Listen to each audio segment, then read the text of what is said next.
paalala ni Haring Dario sa Persya. Nang unang araw ng ika-6 na buwan, tinawag ng Panginoon si Propeta Ageo. Ipinasabi niya kay Zorobabel na gobernador ng Juda at anak ni Sealtiel at sa punong saserdoteng si Josue na anak naman ni Josadak. Ganito ang sinabi ng Panginoon: ipinamamalita ng bansang ito na hindi pa panahon upang muling itayo ang templo. Sinabi nga ng Panginoon sa mga Israelita sa pamamagitan ni Propeta Ageo, magaganda't maayos ang inyong mga tahanan, ngunit pinababayaan ninyong wasak ang aking bahay. Isipin ninyo ang inyong kalagayan. Marami ang inyong inihahasik, ngunit kakaunti ang inaani. Kumakain nga kayo ngunit hindi nabubusog. Umiinom kayo ngunit hindi nasisiyahan. Kumikita nga ang mga manggagawa, ngunit ang kita nila'y parang nahuhulog sa buslong butas. May damit nga kayo, ngunit hindi nakaalis ng ginaw. Isipin ninyo ang nangyayari sa inyo. Kumuha kayo ng kahoy sa bundok. Gawin ninyo uli ang templo at doon ko ihahayag ang aking kaningningan. Sa gayon, ako'y masisiyahan. Ang salita ng Diyos. Panginooy nagagalak sa hirang niyang mga anak. Ang Panginooy purihin, awitan ng bagong awit, purihin sa pagtitipon ng tapat sa pananalig. Magalak ka, O Israel, dahilan sa manlilikha, dahilan sa iyong hari, ikaw Sion ay matuwa. Panginooy nagagalak sa hirang niyang mga anak. Purihin sa pagsasayaw, purihin ang kanyang ngalan, alpat tambol ay tugtugin at siya ay papurihan. Panginooy nagagalak sa kanyang mga hirang, sa nangagpapakumbabay tagumpay ang ibibigay. Panginooy nagagalak sa hirang niyang mga anak. Sa tagumpay na natamo, magalak ang mga hirang. Sa kanilang pagpipista ay magsaya't mag-awitan. Sa pagpuri sa Panginoon ay bayaang magsigawan.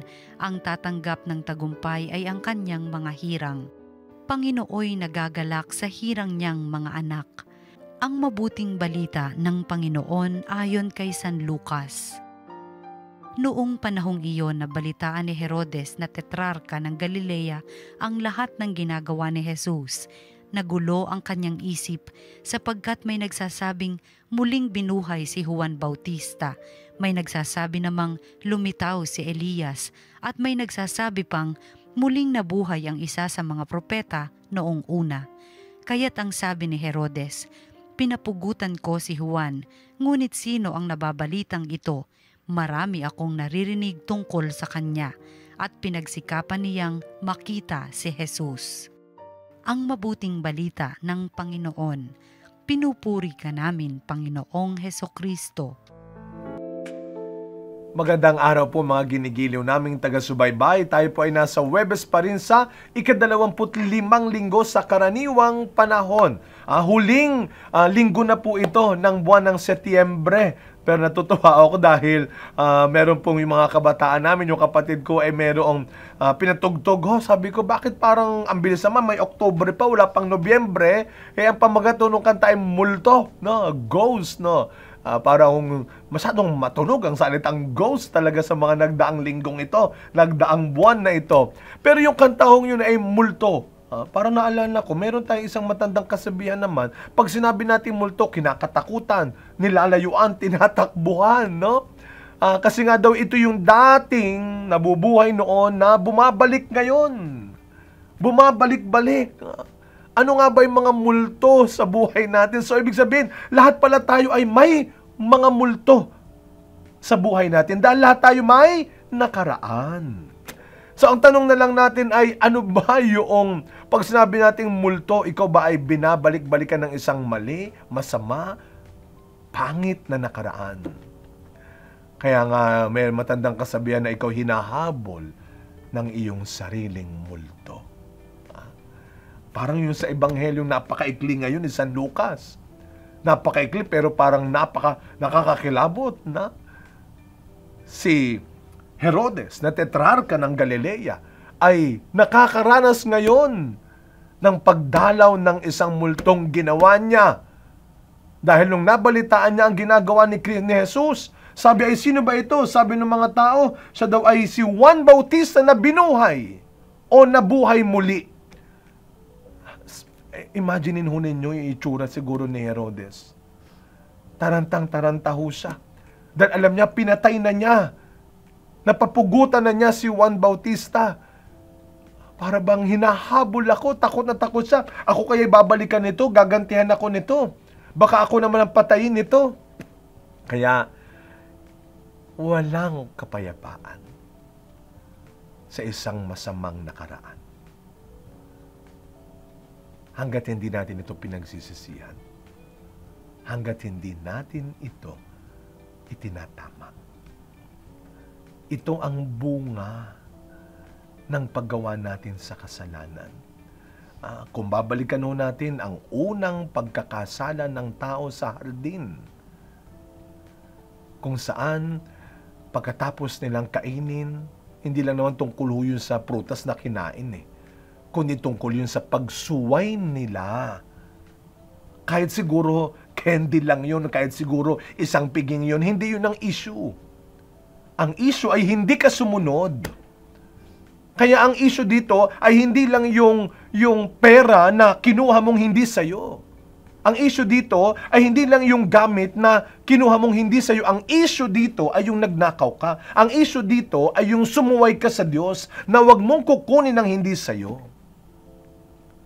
Yun ang issue. So, ang issue dito ay hindi lamang yung sa pagpatay niya o pagpapatay niya kay Juan Bautista, kundi yung hindi niya marahil pag-amin, pagtalikod sa gawaing masama. Dahil kung tutugnan natin, ano kaya ang nangyari? 'Di ba? Hindi niya sinunod. Dahil nung sumayaw yung anak ni Herodias, ay masinunod niya ito at pinapugutan ng ulo si Juan Bautista. Pagkatapos nun, nagbago kaya siya? Tinigil niya kaya ang maling relasyon? Kaya mga kapatid, hindi talaga tayo matatahimik. Hindi tayo matitigil at walang kapayapaan hanggat tayo po ay nagpapatuloy pa rin sa isang masama, maling nakaraan. At araw-araw, huwag nating kakalimutan, sabi ni Herodes, pinapugutan ko na si Juan. Marahil ang nakikita niya ay si Juan sa ginagawa ni Jesus. Ano ang pagkakatulad ng dalawang taong ito? Naging matuwid sila. Nanindigan sila sa kung ano ang mabuti, ano ang tama, ano ang totoo. Kaya tayo naman, huwag tayong mawawalan ng pag-asa. Kung sinasabi natin na bakit nagpapatuloy ang masasamang tao, bakit meron pa ring masamang tao, huwag natin kakalimutan. Kahit na nawala na si Juan, dumating si Jesus, na pareho niya, katulad niya, nanindigan sa totoo, nanindigan sa mabuti at tama. Huwag tayong mag-alala, huwag tayong mawala ng pag-asa. Meron at meron pa ring darating Juan, Jesus sa mundong ito. Mga taong kayang manindigan. Mga taong kaya tayong dalhin sa kung ano ang mabuti, sa kung ano ang totoo, sa kung ano ang tama. Pero, pakiusap ng ating pagbasa marahil. Bilang mga Kristiyano, huwag tayong maghanap, huwag tayong maghintay lang ng darating na Juan at Jesus na magtuturo ng totoo, na maninindigan sa tama. Bilang mga Kristiyano, sumusunod kay Kristo, alagad ni Kristo, sikapin din natin na sa ating sariling paraan, eto na, sa bahay pa lang, sa pamilya pa lang, simulan po natin ang maging Juan Bautista, ang maging Jesus, ang manindigan sa tama, ibalik ang sobrang sukli, huwag kunin ang hindi para sa iyo, magpaalam ka sa kapatid mo, irespeto mo ang nakatatanda sa iyo, huwag kang madamot, huwag kang madaya, huwag kang sinungaling. Mga kapatid, sa araw na ito, sama-sama nating ipagdasal ang ating pamilya, ang ating barangay, ang ating bansa. Na sana ay huwag lang tayong multuhin, balikan ng anumang pagkakamaling nagawa natin sa nakaraan.